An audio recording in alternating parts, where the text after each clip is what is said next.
Hello, this video is going to detail how to get to the research guide that is going to hold a lot of the information and a lot of the links that you're going to need to access useful databases, background kind of reference resources, and also some electronic book and electronic manuscript sources that could be very useful for your research project.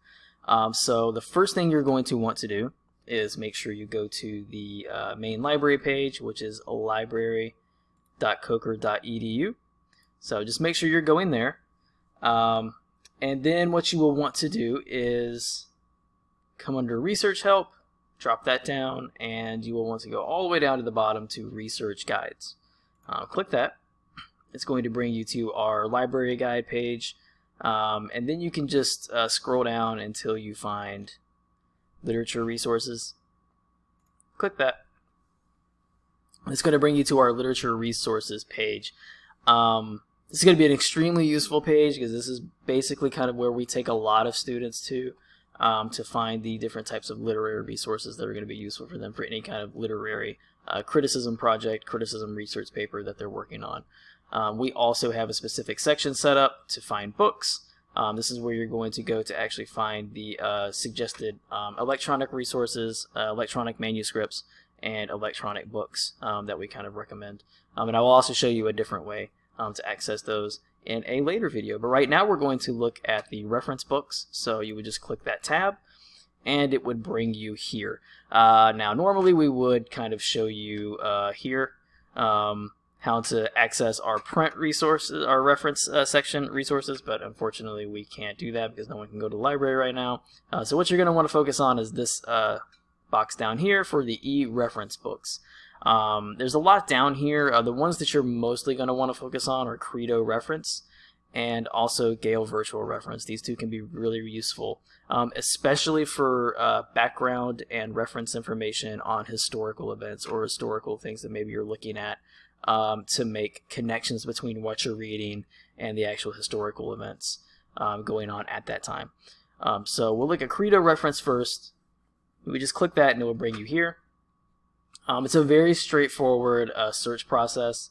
It's not really an advanced search option, so basically what you can just kind of come in here is you can come in here and look for the Underground Railroad.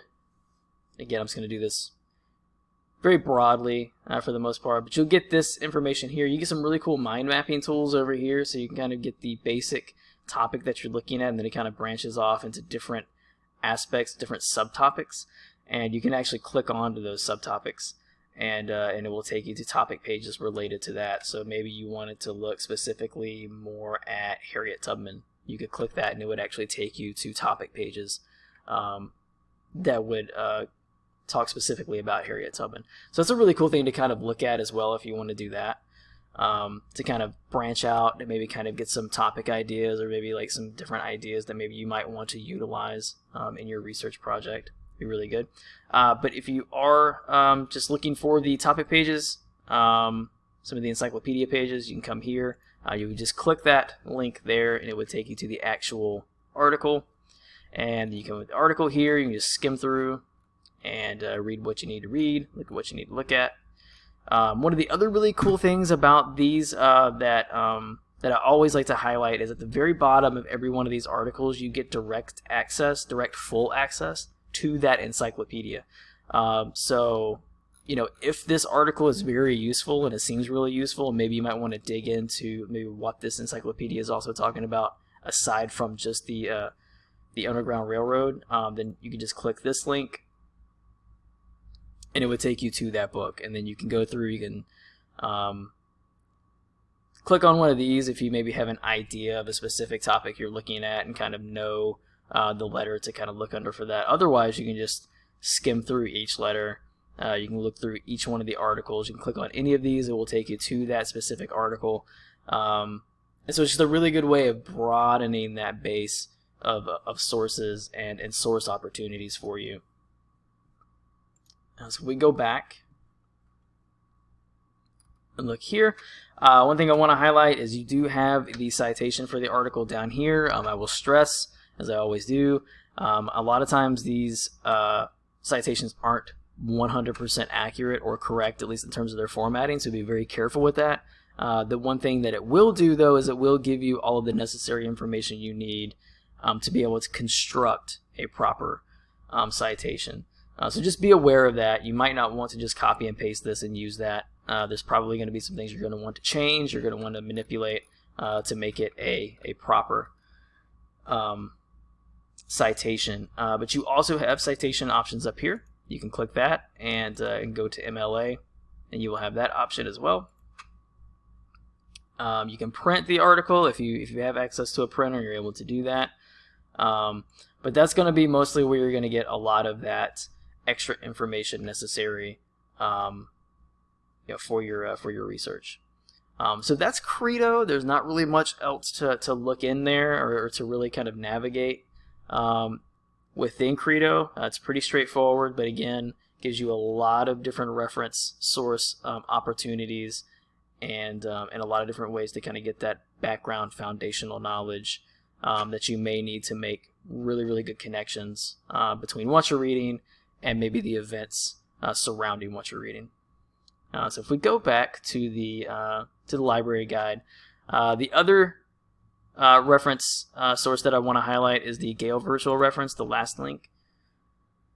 And it gets very similar to Credo in that it gives you a lot of different reference text that you can kind of look through. You can either browse them by collections over here, or you can do a search. You do have an advanced search option here, so if you want to get a little bit fancier with your search, you can do that.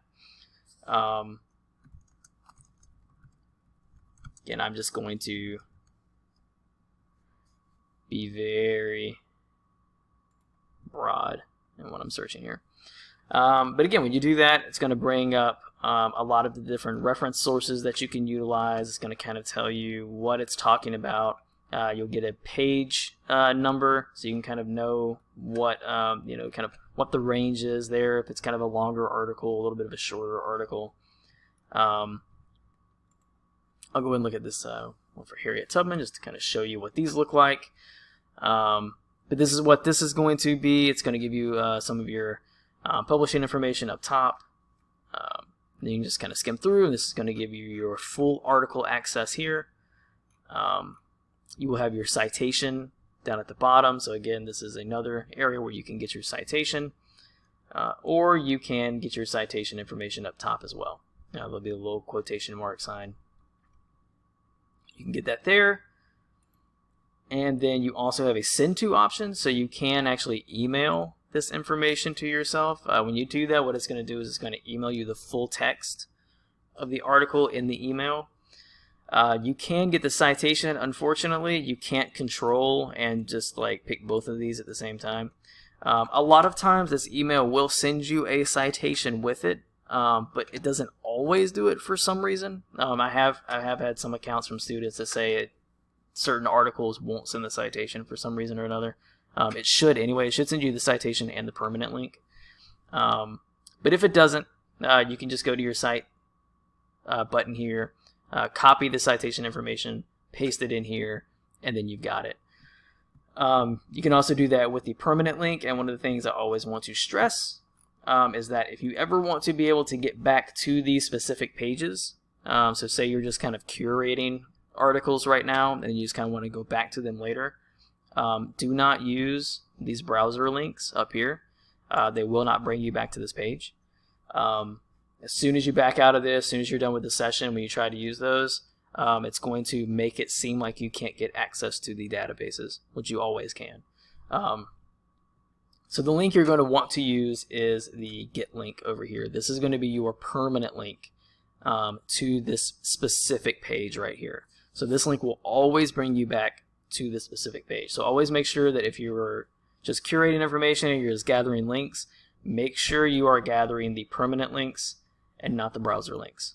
All right, so I had a student not too long ago, I think it was end of last semester. He had a nice full long list of links, and he came to me and he was wondering why he could not get access to the databases. And he could get access to the databases, it's just the links were not good.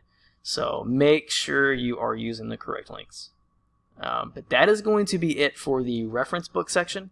I'm going to go ahead and end the video there, and we will pick up the rest of the sections, the find articles and the find book section, in the next two videos.